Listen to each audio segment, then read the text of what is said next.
Hello friends, చిలిపి కోడళ్లకు స్వాగతం. మన మీనా ముక్తేశ్వర్ గారు రచించిన చిలిపి కోడలు ధారావాహికలో 49 భాగాలు చదువుకున్నాం కదా. ఈరోజు 50వ భాగంలోకి వెళ్ళిపోదాం. ప్రభాకర్ భార్యా పిల్లలతో వెళ్ళి దివాకర్ వాళ్ళ జంటను చూసి మంచి చెడ్డ చెప్పి వచ్చాడు. ఎందుకనో సీమ అంత సర్దుకుపోయే మనిషిలాగా కనిపించలేదు ప్రభాకర్కి. వీళ్ళిద్దరికీ ప్రేమ ఎలా సెట్ అవుతుందో, చివరి వరకు కలిసి ఉంటారా అన్న అనుమానం కూడా కలిగింది ప్రభాకర్కి ఆ అమ్మాయి బిహేవియర్ చూసి. దివాకర్కి సంతోషంగా జీవించడం ఎలా అన్నది తెలుసుకొని మసలుకో అని చెప్పాడు ప్రభాకర్. ప్రశాంతి వాళ్ళ 3 పిల్లలతో వచ్చేసరికి సీమకు కాస్త చిరాకు అనిపించింది. అది గమనించిన ప్రభాకర్ వెంటనే బయలుదేరాడు.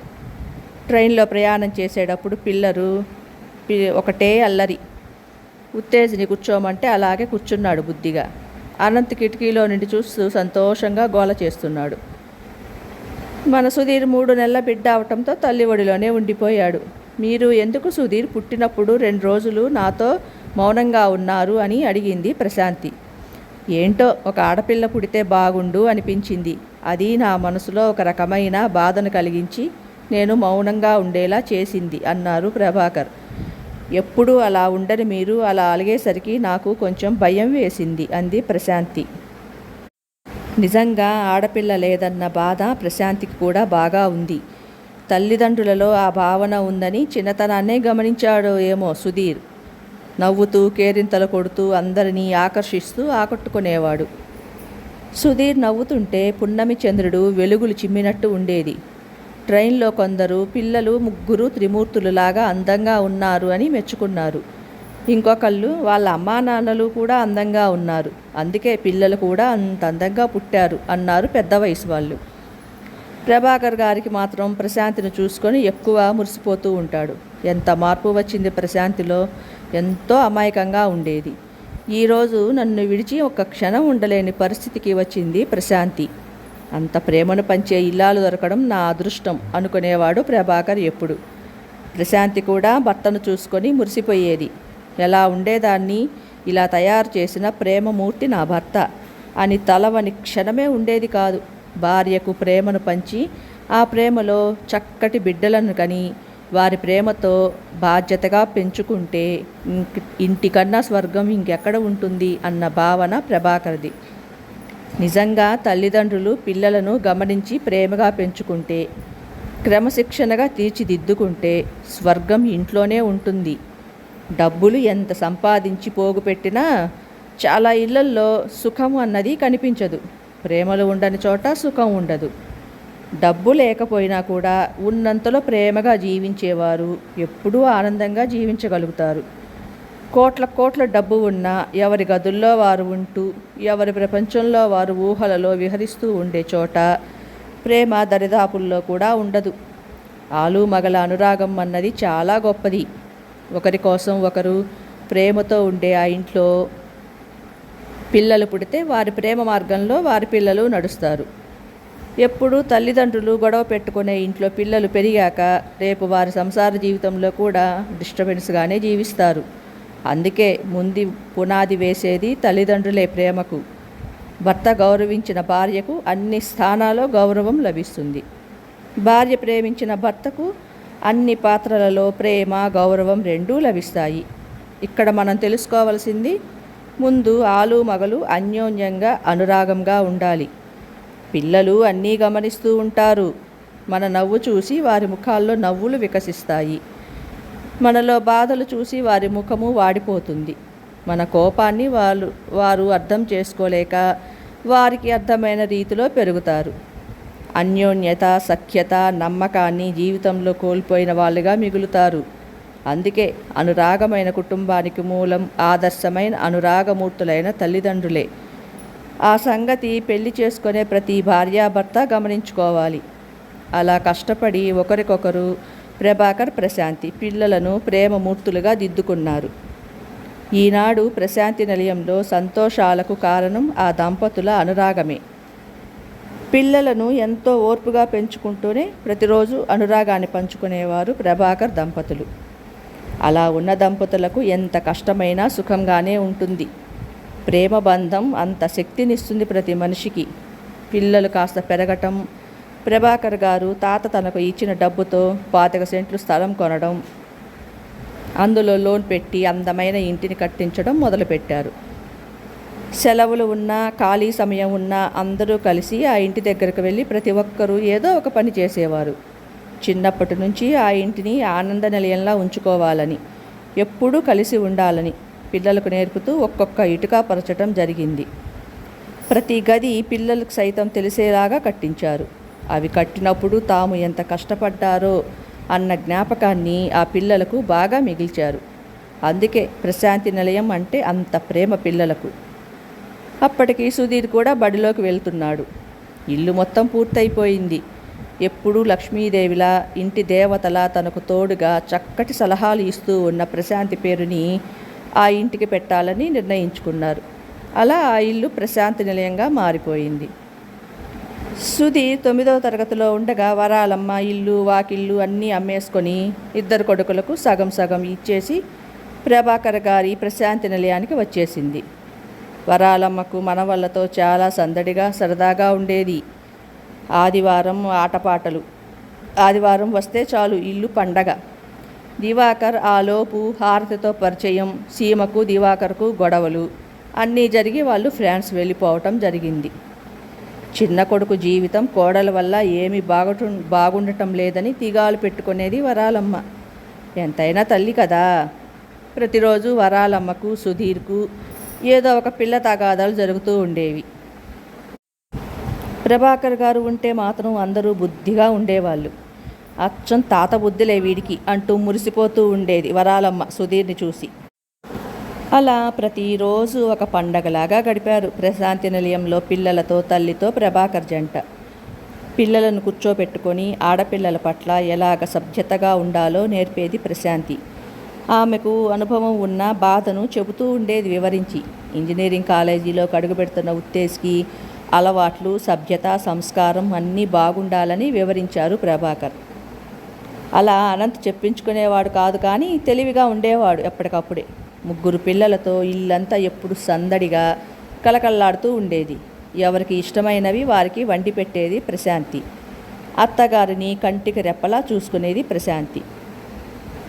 అత్తగారి ఇంట్లో కాపురం చేస్తూ అత్తను చూడటం అంత గొప్ప కాదు ఏమో, కానీ తాము వేరు కాపురం అంటూ వచ్చేశాక అప్పుడు అత్తమామలను పట్టించుకునే కోడళ్ళే గొప్పవాళ్ళు. ఇంటికి స్వర్గం ఎలా పెట్టుకోవాలో తెలిసిన ప్రశాంతి ఎవరిని ఎలా చూడాలో అలా చూసేది. ఈరోజు ఇంతమందికి ప్రశాంతి గారు నీతులు చెప్తున్నారు అంటే చాలా వరకు ప్రభాకర్ గారి ప్రేమే కారణం. ఒక్కొక్కరు ఇంట్లో ఉన్న బయటకు వెళ్ళినప్పుడు భార్యాభర్త ఒకరినొకరు నిందించుకుంటూ ఉంటారు అందరి ముందు. అలా తామే తమ పరువును పోగొట్టుకుంటూ ఉంటారు. భార్యాభర్తలు ఇరువురు కూడా ఒకరిపై ఒకరికి గౌరవం ఉండాలి. ఆ గౌరవం ఉన్న చోట ప్రేమ ఎన్నటికీ తగ్గదు. చాలామంది జంటలు అది తెలియక తన భార్యను నలుగురిలో చిన్నబుచ్చితే అదొక పెద్ద గొప్పగా ఫీల్ అయిపోతారు. అలాగే కొందరు భార్యలు కూడా ప్రవర్తిస్తుంటారు. అందువల్ల ఉపయోగం ఏముంటుంది? నలుగురిలో తాము పలచబడ్డం తప్పితే భర్త గౌరవమే భార్యకు రక్ష, భార్య గౌరవమే ఇంటికి రక్ష అన్న సంగతులు గుర్తుపెట్టుకోవాలి ప్రతి ఒక్కరూ. ఉత్తేజ్కి, అనంత్కి ఉద్యోగాలు వచ్చేసరికి సుధీర్ ఇంజనీరింగ్ 2nd ఇయర్లోకి వచ్చేశాడు. 3 మగపిల్లలు అందగాళ్ళు అయినా కూడా బయట నుంచి ఒక్క పొరపాటు కూడా ఇంటికి తెచ్చేవారు కాదు. అటువంటి ప్రేమ కలిగిన ఇంట్లో క్రమశిక్షణగా పెరిగారు ఆ 3. పిల్లలకు మంచి చెప్పే విధానం కూడా ఒకటి ఉంటుంది. కొందరు ఈడ్చి తన్నినట్టు చెబుతారు. అందువల్ల లాభం ఏమీ ఉండదు. పైపెచ్చు అలాంటి పనులు చేయాలని ఇంకా మొండిగా తయారవుతారు. అలా కాకుండా చిన్నప్పటి నుంచి వారికి ప్రేమతో ప్రతి ఒక్కటి నేర్పుకుంటూ పోతే పెద్ద అయ్యేసరికి వారు కూడా ఉత్తములుగా మిగులుతారు. ప్రతి ఇల్లు అప్పుడు ఆనంద నిలయంగా ఉంటుంది. ఇంకా మనం మన ప్రశాంతి నిలయానికి వెళ్ళిపోదాం. గతాన్ని ఆలోచిస్తూ ఉన్న ప్రశాంతి గారికి ఎప్పుడు నిద్ర పట్టిందో తెలియదు. రూమ్లోకి వచ్చిన ఉత్తేజ్ తల వంచుకొని అలాగే కూర్చున్నాడు. ఎందుకండి అలా ఉన్నారు అంది సుమ. ఏం లేదు, ఆ రోజు ఉమ పట్ల జరిగిన దానికి నా వల్లే అందరూ వెనక్కు తగ్గారు వాడికి బుద్ధి చెప్పకుండా. ఉమ ఎంత బాధపడిందో ఆనాడు షర్మిల చేసిన గొడవని. ఉమ కాబట్టి సరిదిద్దింది నాపై మచ్చపడకుండా. నేను అలా చేయడం తప్పే సుమా అంటూ బాధపడ్డాడు ఉత్తేజ్. లేదండి, పెద్దవాళ్ళు లేరని కుటుంబ పరువు కోసం నిర్ణయం తీసుకున్నారు. మీ తప్పేమీ లేదు. ఇకపై మీ నాన్నగారు చెప్పినట్లు నడుచుకోండి అంది సుమ. మనశ్శాంతి కోసం సుమ ఒడిలో పడుకుండిపోయాడు ఉత్తేజ్. అనంత్ రూమ్లో నాకు భయం వేసింది అత్తయ్య గారి ఆవేశం చూసి. ఆమె ఆరోగ్యం ఎలా ఉంటుందో అని అంది ఉమ కంగారుగా. తర్వాత మామయ్య గారు వచ్చి ఇంకా కోపంతో అలా ప్రవర్తించేసరికి వెంటనే మీకు ఫోన్ చేశాను అంటూ కంగారు పడుతున్న భార్యను దగ్గరకు తీసుకున్నాడు అనంత్. ఏది ఏమైనా ఆ రోజు మేము చేసిన పని తప్పే ఉమా. నాన్నగారు చెప్పిన మాట నిజం. నన్ను మన్నిస్తావా? నీ మనసు బాధ పెడితే నన్ను క్షమించు అన్నాడు అనంత్. మీ మంచితనం నాకు తెలుసండి. బావగారు అయినా పెద్దలు లేనప్పుడు గొడవలు ఎందుకు అని మన కుటుంబాన్ని వీధిలోకి లాగకుండా ఆ రోజు అలాంటి నిర్ణయం తీసుకున్నారు. నిజానికి మా అన్నయ్య కోపాన్ని చూసే నేను భయపడిపోయాను, ఏం గొడవలు అవుతాయో అని. ఉమా అనంత గుండెల్లో తలదాచుకుంది. ఈ సమయంలో ఏమీ ఆలోచించకు ఉమా, 6వ నెల కూడా వచ్చేసింది, జాగ్రత్తగా ఉండాలి కదా అని చెప్పాడు అనంత్. ఇక సుధీర్ గదిలో చేతులు కట్టుకొని కూర్చుని ఆలోచిస్తున్న సుధీర్ని ఏమిటండి అలా ఉన్నారు అంది ఉష. నాన్నగారు అన్న మాటలే గుర్తుకు వస్తున్నాయి ఉషా. హీరోలా ఫోజులు కొట్టడం కాదు, పరిస్థితులకు అనుగుణంగా నడుచుకోవాలి అని నాన్నగారి మాటకు నేను సిగ్గుపడుతున్నాను. ఈరోజు వదిన పట్ల అలా జరిగినందుకు నిజంగానే వాడిని ఏ కీలుకి ఆ కీలు ఎరగదీసి వేయాల్సింది, తప్పైపోయింది అని బాధపడుతున్న సుధీర్ని నా బంగారు కొండ నిజమైన హీరో అంటూ సుధీర్ ముఖాన్ని చేతుల్లోకి తీసుకుని అతని ఆలోచనలకు ఫుల్ స్టాప్ పెట్టేలా తన పెదవులతో సుధీర్ పెదవులను పలకరించింది ఉష. ఎటువంటి ఆలోచనలైనా పక్కకు నెట్టివేయగలిగే శక్తి ఒక్క శృంగార పాఠానికి మాత్రమే ఉంది. ఆ విషయం బాగా తెలిసిన ఉష సుధీర్ని ప్రేమ విందుకు సిద్ధం చేసేసింది. ప్రభాకర్ గారు గుడ్ మార్నింగ్ ప్రశాంతి అని లేపారు. ఉదయాన్నే భర్త ముఖాన్ని చూసి సంతోషపడిపోయింది ప్రశాంతి. ఏమిటో ఆ సిగ్గు అన్నారు ప్రభాకర్ గారు పక్కన కూర్చొని. రాత్రంతా మన పెళ్ళైన మొదటి రోజులు గుర్తుకు వచ్చాయి అంటూ సిగ్గుపడింది ప్రశాంతి. అంటే మళ్ళీ శకుంతలలాగా అంటూ చిలిపిగా అన్నారు ప్రభాకర్ గారు. చాలే ఊరుకోండి అంది ప్రశాంతి సిగ్గుపడుతూ. కళ్ళు లోతుగా పోతున్నాయి ప్రశాంతి. ఆహారం పట్ల నువ్వు శ్రద్ధ వహించడం లేదు. కాస్త ఫ్రెష్ అవ్వు, వాకింగ్ చేసి వద్దాం అంటూ చెప్పారు ప్రశాంతికి. వాకింగ్కి వెళ్ళిపోయారు ప్రభాకర్ ప్రశాంతి. వాళ్ళు వచ్చేసరికి ఎదర ఇంట్లో బేగం బయట కూర్చొని ఏడుస్తూ ఉంది. రాత్రికి రాత్రి గిరీష్ వాళ్ళు చెప్పా పెట్టకుండా పారిపోయారు అంటూ. కనీసం ఇంటి అద్దె కూడా కట్టకుండా వెళ్ళిపోయారు. నా దగ్గర చిల్లి గవ్వలేదు అంటూ బాధపడుతూ ఉంది. ప్రశాంతి గారికి బాగా జాలి వేసింది. ఆమె కొడుకు నెంబర్ తీసుకొని ఫోన్ చేయించింది ప్రభాకర్తో. అటువైపు ఫోన్ తీయలేదు చాలాసేపు. తర్వాత ఫోన్ చేస్తే లిఫ్ట్ చేశాడు బేగం కొడుకు. ప్రభాకర్ గారు చెప్పవలసింది అంతా చెప్పి బాగా కేకలు వేశారు. అసలు ఆ సంగతి మాకు అనవసరం అంటూ ఫోన్ పెట్టేశాడు బేగం కొడుకు. నువ్వేం బాధపడకు అమ్మా, ఆ అద్దె డబ్బులు మేము కడతాము. నీకు ఇష్టమైతే మా పొలం దగ్గర వాచ్మెన్ కుటుంబం ఉంటుంది. చాలా మంచివాళ్ళు. అక్కడ ఉంటూ ఏదైనా పని చేసుకోవచ్చు. ఆరోగ్యం సరిగా లేకపోతే విశ్రాంతిగాను ఉండవచ్చు. మీ మనసుకి ప్రశాంతంగా ఉంటుంది అక్కడైతే అన్నాడు ప్రభాకర్. దండాలు పెట్టింది బేగం. ఆ కుటుంబం గురించి వచ్చిన దగ్గర నుంచి ఆమె తెలుసుకున్న మంచి విషయాలకు వారిపై పూర్తి నమ్మకం ఉంచింది బేగం. ఆమెకు కాస్త టిఫిన్ పెట్టారు సుమా వాళ్ళు. ఉత్తేజ్ ఆమెను పొలం దగ్గర దించి వచ్చాడు. అలా బేగం కథ సుఖాంతమైంది. అక్కడి వాతావరణం చూసి బేగం చాలా ముచ్చటపడిపోయింది. ఆవు దగ్గర పనులన్నీ నేనే చూస్తాను, పాడి పంట అన్ని పనులు నాకు తెలుసు అంది బేగం. ఉత్తేజ్ నవ్వుతూ ఇంటికి బయలుదేరాడు. రమణయ్య కాయగూరలు పువ్వులు అన్నీ కవర్లో పెట్టి ఇచ్చాడు ఉత్తేజ్కి. లోపలకు వెళ్ళి దూడను చూసి ముచ్చటపడ్డాడు ఉత్తేజ్. ప్రణతి, రవి, బబ్బులు స్కూల్ బస్సులో వెళ్ళిపోయారు. సుధీర్ గిరిని కాలేజీలో దించి తన ఆఫీస్కు వెళ్ళిపోయాడు. అనంత్, ఉత్తేజ్ టిఫిన్ బాక్సులు తీసుకొని ఆఫీస్కు వెళ్ళిపోయారు. వరాలమ్మ టిఫిన్ చేస్తూ ఉంది. జీడిపప్పు ఉప్మాలో ఇంకొంచెం జీడిపప్పు నెయ్యి వేసుకోకూడదంటే సుమా అంది. ఉష వెళ్ళి కొద్దిగా వేయించిన జీడిపప్పులు తెచ్చి వేసింది వరాలమ్మకు. ఉమకు కాస్త వేడి చేయటంతో టిఫిన్ తినకుండా పడుకుంది. ప్రశాంతి ఉమను పిలిచింది బయటకు. కాస్త పొట్టకు కొబ్బరి నూనె రాసి మర్దనా చేసింది. సుమ కాస్త జీలకర్ర నీళ్లు కాచి ఇవ్వమ్మా ఉమకు అని చెప్పింది ప్రశాంతి. ప్రభాకర్ గారు నానపెట్టిన బాదం పప్పులు వలిచి ప్రశాంతికి ఇచ్చారు తినమని. కోడళ్లకు తల్లికి కూడా మనిషికి 4 ఇచ్చారు. మామయ్య గారికి అత్తయ్య గారి ఆరోగ్యం పట్ల ఎంత శ్రద్ధో అనుకున్నారు ముగ్గురు కోడళ్ళు ముచ్చటగా. సోఫాలో కూర్చున్న ప్రశాంతి గారి పక్కనే కూర్చున్నారు ప్రభాకర్ గారు. సుమా ఉష వంటింట్లోకి వెళ్ళారు. వంట పని మొదలుపెట్టారు. ఉమా నీరసంగా ఉండేసరికి ప్రభాకర్ గారు పలకరించారు. ఎలా ఉందమ్మా ఆరోగ్యం అని. కాస్త నీరసంగా ఉందండి అని చెప్పింది ఉమ. కమలా రసం తీసి ప్రశాంతి గారికి కోడలికి ఇచ్చారు. వరాలమ్మకు ఒక కాయను ఒలిచి ప్లేట్లో పెట్టించారు. ఇవి మన తోటలో పళ్ళమ్మ అని చెప్పారు. ఎంత తీయగా ఉందో అని వరాలమ్మ తింటూ అనింది. ఒకసారి ఉమను హాస్పిటల్కు తీసుకువెళ్తే సరిపోయేది కదా ప్రశాంతి అని చెప్పారు ప్రభాకర్. ఎందుకండి, ఈరోజు వాతం హరించే మాత్రలు తయారు చేస్తాను. వాటి వల్ల ఈ బాధలు అన్నీ పోతాయి ఉమకు అని చెప్పింది ప్రశాంతి. కన్నయ్య ప్రభాకర్కి ప్రశాంతికి మధ్యలో వచ్చి కూర్చున్నాడు. నువ్వేంట్రా మా ఇద్దరికి మధ్యలో వచ్చావు అని నవ్వాడు ప్రభాకర్. వరాలమ్మ కొడుకుని కోడల్ని చూసుకొని మురిసిపోయింది. గిరీష్ వాళ్ళు ఖాళీ చేసిన ఇంటిగల అతనికి ఫోన్ చేశారు ప్రభాకర్. జరిగిన విషయాలన్నీ చెప్పారు. ఆ మాటకు ఆయన, నేను నా కొడుకు దగ్గరకు వెళ్ళిపోతున్నాను. ఇల్లు అమ్మేద్దాం అనుకుంటున్నాను. మంచి బేరం ఉంటే చూడండి, లేదా మీరైనా కొనుక్కోండి అని చెప్పాడు అతను. ప్రభాకర్ గారికి ఆ ఇల్లు మంచిదే అనిపించింది. చెప్తున్న రేటు కూడా ఏమంత ఎక్కువ కాదు. పైగా తూర్పు వైపు ఉంది కాబట్టి కొనవచ్చు. అబ్బాయిలను అడిగి విషయం చెప్తాను అని చెప్పారు ప్రభాకర్ గారు ఆయనకు. ప్రభాకర్ గారు ప్రశాంతితో మాట్లాడుతూ శుభ్రంగా 4 పోర్షన్లుగా కట్టి అద్దెలకు ఇచ్చుకున్న మంచి అద్దెలు వస్తాయి అని చెప్పారు భార్యతో. వరాలమ్మ కూడా నా పేర కొంత డబ్బు ఉంది కదా, వాటిని పెట్టి కొను, ఏ ఇబ్బంది లేదు అని చెప్పింది. ప్రభాకర్ గారు తోటకు వెళ్ళిపోయారు. కన్నయ్య ప్రశాంతి ఒడిలో చేరి అల్లరి చేస్తుంటే పాట పాడసాగింది ప్రశాంతి. ప్రశాంతి గారి పాట వింటూ ఉమా ఆనందంగా నిద్రపోయింది బాధను మర్చి. కన్నయ్య నిద్రిస్తుంటే ఉయ్యాలలో పడుకోబెట్టేసింది ప్రశాంతి. వరాలమ్మ ఎంతో ఆనందంగా వింటూ మైమర్చి పడుకుండిపోయింది.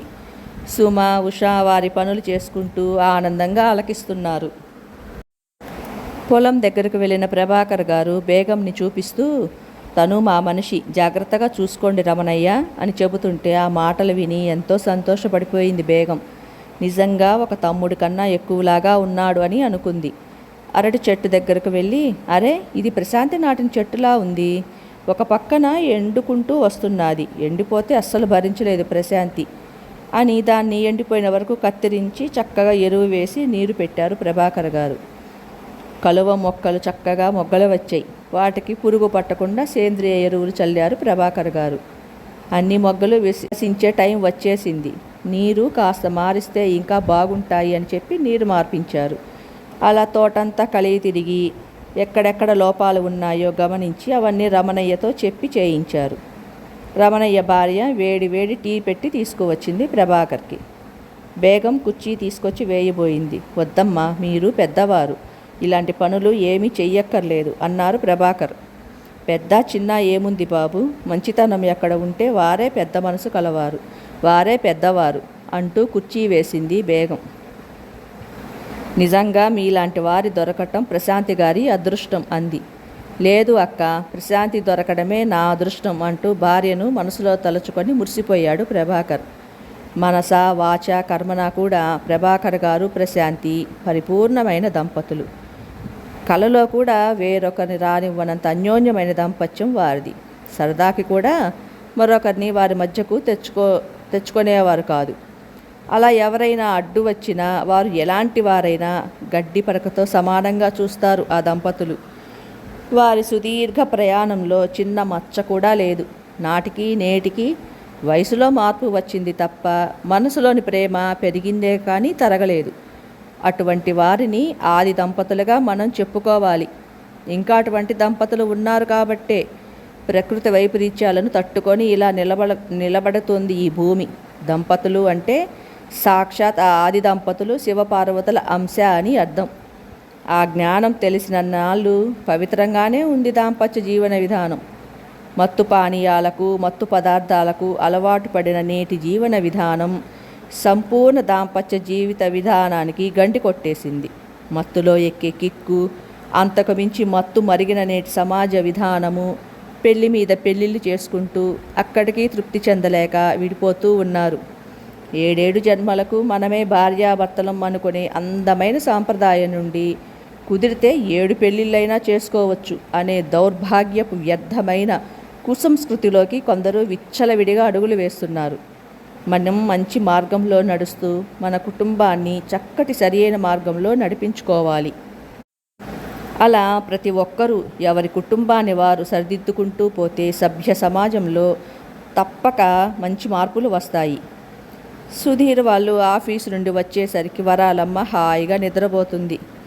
ఏంటి వరాలు, నా కోసం ఎదురు చూడకుండా సుష్టుగా తిని చక్కగా బజ్జున్నావా అని పలకరించాడు సుధీర్. ఎక్కడరా, అసలు నిద్ర రావడం లేదు, ఏదో కళ్ళు మూసుకొని కాలక్షేపం చేస్తున్నా అంది వరాలమ్మ. ఇంకో గంట ఉంటే నీకు ఇష్టమైన అత్తగారి శాడిస్ట్ సీరియల్ వస్తుంది కదే టీవీలో అన్నాడు సుధీర్. బావా, మంచి మూవీ వచ్చింది, నేను వెళతాను అంటూ అడిగాడు గిరి. ఎవరెవరు వెళుతున్నారురా మూవీకి అన్నాడు సుధీర్. నేను నా ఫ్రెండ్స్ అన్నాడు గిరి. బాయ్ ఫ్రెండా గర్ల్ ఫ్రెండ్సా అన్నాడు సుధీర్ గొంతు మార్చి. చాలే ఊరుకోండి మీరు మరీను అంది ఉష. చక్కగా టిప్ టాప్గా రెడీ అయ్యాడు గిరి. ఏమిటో ఈ మధ్యన సినిమాలకు బాగా రెడీ అవుతున్నాడు అన్నాడు సుధీర్. మా తమ్ముడు అలాంటి వాడు కాదు అంది ఉష. మీ తమ్ముడు కాబట్టే నాకు అనుమానం. మొదటి రాత్రే మొట్టికాయ ఇచ్చిన రకాలు మీరు. అలాగే మీ తమ్ముడు కూడా ఏదో ఝలక్ ఇస్తాడేమో అని భయం అన్నాడు సుధీర్. పైగా ఈ మధ్యన బాగా తగ్గి స్లిమ్గా తయారయ్యాడు కదా, ఏ అమ్మాయి అయినా ధైర్యంగా ప్రేమిస్తుందిలే అని అన్నాడు సుధీర్. ఎందుకు మా తమ్ముడి మీద మీకు అంత అనుమానం అంది ఉష. మీ తమ్ముడు ఫోన్లో మెసేజ్లు చూడు, నేను అన్నీ గమనిస్తూనే ఉన్నా. అది కాదే ఇది కాదే అని ఫ్రెండ్స్కి మెసేజ్లు, అది కాదురా ఇది కాదురా అని గర్ల్ ఫ్రెండ్స్కి మెసేజ్లు. అవునా, మీరు ఫోన్లో మెసేజ్లు కూడా చూస్తున్నారా అంది ఉష ఆశ్చర్యంగా. తొందరగా రెడీ అవ్వు, బయటకు వెళదాం అని సుధీర్ ఉషతో పాటు అదే సినిమాకి వెళ్ళాడు. కన్నయ్యను ప్రశాంతి గారి దగ్గర ఉంచారు. హాలు లోపలికి వెళ్ళిన సుధీర్కి గిరి ఎక్కడా కనిపించలేదు. పొరపాటున ఈ సినిమా అని చెప్పి వేరే సినిమాకి వెళ్ళాడేమో అనుకున్నాడు సుధీర్. ఏంటండి మీరు మా తమ్ముడు మీద నిఘా వేస్తున్నారు అని బొంగమూతి పెట్టుకుంది. ఇప్పుడు నువ్వు ఎలా మూతి ముడుచుకున్నా నాకు కనపడవులే అన్నాడు సుధీర్. ఇంతలో గిరి వేరొక అమ్మాయితో హాల్ లోపలికి వచ్చాడు. చూడు మీ తమ్ముడు, నేను చెప్పలా అన్నాడు సుధీర్. అయ్య బాబాయ్, వీడు ఏంటండి అసలు అలా కనిపించడు, వెధవా అంది ఉష. ఉషకి కోపం ఎక్కువయ్యి వెధవని వాయించేస్తా ఉండండి అంటూ పైకి లేవపోయింది. ఆగవే బాబు, జరిగే సినిమా చూద్దాం, హాల్లోది కాదు, మీ తమ్ముడి సినిమా అన్నాడు సుధీర్. నీకు అలాగే ఉంటుంది అసలు, మా నాన్నగారు ఎంత బాధపడతారో తెలుసా అంది ఉష. అంత భయం ఉండబట్టేగా, నేనేదో 2 అన్నదమ్ముల తర్వాత పుట్టి వారి అనుభవాలు చూశాను కాబట్టి నీలాంటి దాంతో తట్టుకున్నాను. లేకుంటే మీ నాన్నగారు పెట్టిన భయం వల్ల పాపం ఏమీ తెలియక నువ్వు వేసే మొట్టికాయలు తట్టుకోవాలంటే మామూలు పని అంటే అన్నాడు సుధీర్ ఉష చెవులో చిన్నగా. అయ్యో ఆపండి, వాడు మన ఎదురు సీట్లలోనే కూర్చున్నాడు అంటూ ఉష కొద్దిగా కిందకు వంగింది కనపడకుండా. అసలే చీకటిగా ఉంది, పైగా మనవాడు గర్ల్ ఫ్రెండ్తో వచ్చాడు, వాడికి ముందు వెనక కనిపించదమ్మా, భయపడకు అన్నాడు సుధీర్. ఉషకి కోపంతో పచ్చడి బండతో పచ్చడి చేయాలి తమ్ముణ్ణి అనుకుంది మనసులో. గిరి మామూలుగా కూర్చొని సినిమా చూస్తున్నాడు. ఆ అమ్మాయి గిరి భుజం మీదుగా వాలుతూ లేస్తూ ఉంది. అబ్బో, పాప మామూలు పాప కాదుగా అన్నాడు సుధీర్. మీకు నవ్వుగా ఉంది, నాకు కోపం వచ్చి ఏడుపు కూడా వచ్చేస్తోంది అంది ఉష. ఏడిస్తేనో కోపంతోనో కొన్ని జరగవు, అలాంటివి చాలా తెలివిగా డీల్ చేయాలి అన్నాడు సుధీర్. చాలా చిన్నగా ఒకరి చెవిలో ఒకరు మాట్లాడుకుంటున్నారు. అసలు సినిమా పట్టలేదు ఇద్దరికి. గిరి వాళ్ళకు కూడా సినిమా సంగతి పట్టినట్లేదు. సినిమా సీన్లలో అబ్బా సీన్ భలే ఉంది గిరి అంటూ గిరి భుజం మీద ఆ అమ్మాయి చేత్తో కొట్టడం, గిరి ఆ అమ్మాయి వైపు చూసి చిరునవ్వు నవ్వటం లాగా చేస్తున్నట్లు ఉంది. అందుకేనా మీరు సినిమాకు తీసుకువచ్చింది అంటూ గుసగుసగా అడిగింది ఉష. ఇదండి చిలిపి కోడల్లో 50వ భాగం. ఎలా ఉంది ఫ్రెండ్స్, మీకు నచ్చిందా? మీకు నచ్చితే లైక్ చేయండి, షేర్ చేయండి, అలాగే మా ఛానల్ని సబ్స్క్రైబ్ చేసుకోండి. అలాగే మీ అమూల్యమైన అభిప్రాయాలు, సలహాలు, సూచనలు కామెంట్స్ రూపంలో తెలియజేయండి. 51వ భాగంతో మీ ముందుకు వస్తాను ఫ్రెండ్స్. నమస్తే.